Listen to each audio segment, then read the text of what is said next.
സ്ത്രീകൾ ഉൾപ്പെടെ 13 പേരടങ്ങിയ കർഷക തൊഴിലാളികളുടെ കൂട്ടായ്മ ഇറക്കിയ വാഴ കൃഷി കാറ്റിൽ പൂർണ്ണമായും നിലംപൊത്തി.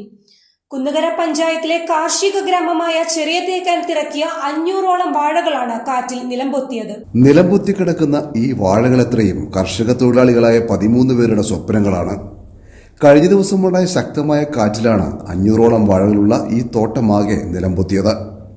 കുന്നുകര പഞ്ചായത്തിലെ കാർഷിക ഗ്രാമമായ ചെറിയ തേക്കാനത്ത് സ്ത്രീകളടക്കമുള്ള 13 കർഷക തൊഴിലാളികൾ അടങ്ങിയ കൂട്ടായ്മയിൽ ഇറക്കിയതായിരുന്നു നേന്ത്രവാഴ കൃഷി.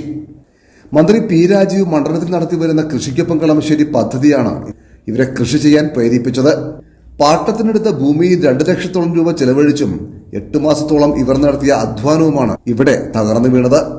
ഇവരുടെ കരുതലും പരിചരണവും മൂലം ഒന്നുപോലും മോശമാകാതെ 7ഉം 8ഉം പടലകളോടുകൂടിയ കുലകളായിരുന്നു എല്ലാം. വിളവെടുപ്പ് കഴിയുന്നതോടെ കടങ്ങളെല്ലാം വീട്ടാമെന്ന പ്രതീക്ഷകളെയാണ് കാറ്റ് കൊണ്ടുപോയത്. ഇതേക്കുറിച്ച് ഓർക്കുമ്പോൾ പോലും വിതുമ്പുകയാണ് പാവം ഈ കർഷക തൊഴിലാളികൾ. ഈ കൃഷി തുടങ്ങാൻ ഞങ്ങൾ സന്തോഷത്തോടെയാണ് ഞങ്ങൾ ഈ കാര്യങ്ങൾക്ക് വേണ്ടി മുന്നോട്ടിറങ്ങിയത്.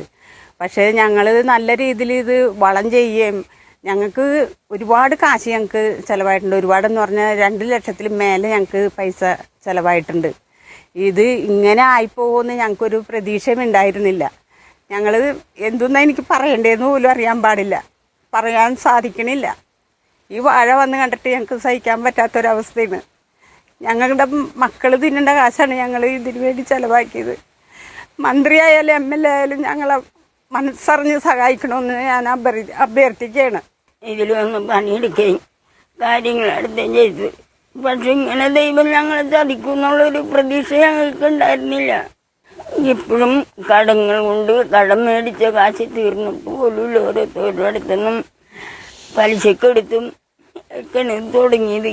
എന്തെങ്കിലും ഞങ്ങൾക്ക് മെച്ചമുണ്ടാകും എന്നാണ് കുട്ടിന് ഞങ്ങൾ ഈ പാട് വെച്ചത്. ഞങ്ങൾക്ക് ഒരു പ്രതീക്ഷയില്ലാതെ വന്നു. ഒരു കടുപ്പാവും കൂടി ആയില്ല, ദൈവം ഞങ്ങളെ ചതിച്ച്. ഞങ്ങളുടെ ഈ വാഴക്കോല കണ്ടു കഴിഞ്ഞാൽ നിങ്ങൾക്ക് അറിയാൻ പറ്റും. ഒരു കോല ഞങ്ങൾക്ക് ഇതായിട്ട് വരികയാണെങ്കിലും ഞങ്ങൾക്ക് ഒരു നഷ്ടവും ഞങ്ങൾക്ക് ഇവിടെ സംഭവിക്കില്ല. ഇതിപ്പോൾ ഞങ്ങൾക്കൊരു മാണിക്കായ് പോലും അതിന് ഒലിഞ്ഞ് എടുക്കാൻ പറ്റാത്തൊരു കണ്ടീഷനിലാണ്. ഞങ്ങൾ വീണ്ടും പറയുന്നത്, ഞങ്ങൾ കൃഷി ഓഫീസർ വന്ന് ഞങ്ങളുടെ ഈ ഇത് കണ്ട് പോയിട്ടുണ്ട്. കൃഷി ഓഫീസിൽ ഞങ്ങൾ അപേക്ഷ കൊടുത്തിട്ടുണ്ട്. പിന്നെ ഞങ്ങൾക്ക് ബഹുമാനപ്പെട്ട മന്ത്രിയോട് വീണ്ടും പറയാനുള്ളത്, ഞങ്ങൾ ഇതിൽ നിന്ന് എങ്ങനെയെങ്കിലും ഒന്ന് ഇത് ചെയ്യണം. ഞങ്ങൾ കൃഷിക്കൊപ്പം കളമശ്ശേരി എന്നുള്ള പരിപാടിയിൽ ഇനിയും കൃഷിയുടെ ഭാഗത്തിനുണ്ടാവണം. ഞങ്ങൾ ഒരിക്കലും കൈവിടില്ല എന്നുള്ള ഇതിലാണ് ഞങ്ങൾ മിനിസ്റ്ററുടെ മുമ്പിലേക്ക് വരാനായിട്ട് ഉദ്ദേശിക്കുന്നത്. വിള ഇൻഷുറൻസിൽ അപേക്ഷിക്കാതിരുന്നതിനാൽ ഇൻഷുറൻസ് പരിരക്ഷയും കിട്ടാൻ സാധ്യതയില്ലായതോടെ നിരാശയിലാണ് ഈ കർഷകർ. പലിശയ്ക്ക് പണമെടുത്ത് കൃഷി ഇറക്കിയവരിൽ ഭൂരിഭാഗം പേരും ഇത് എങ്ങനെ തിരിച്ചടയ്ക്കാമെന്ന ആശങ്കയിലാണ്. മണ്ഡലത്തിലെ MLAയും മന്ത്രിയുമായ പി രാജീവിലും സംസ്ഥാന സർക്കാരിലുമാണ് ഇനി ഇവരുടെ പ്രതീക്ഷ.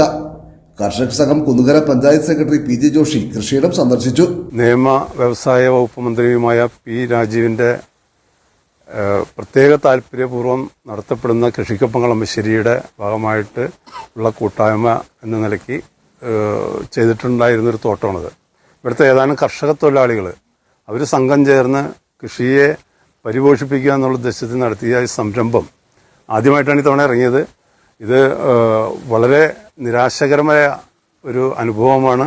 എന്നിരുന്നാലും കൃഷിക്ക് എല്ലാ മേഖലയിലും നമ്മളോടൊപ്പം നിൽക്കുന്ന, അല്ലെങ്കിൽ സാധാരണക്കാരോടൊപ്പം നിൽക്കുന്ന, കർഷകരോടൊപ്പം നിൽക്കുന്ന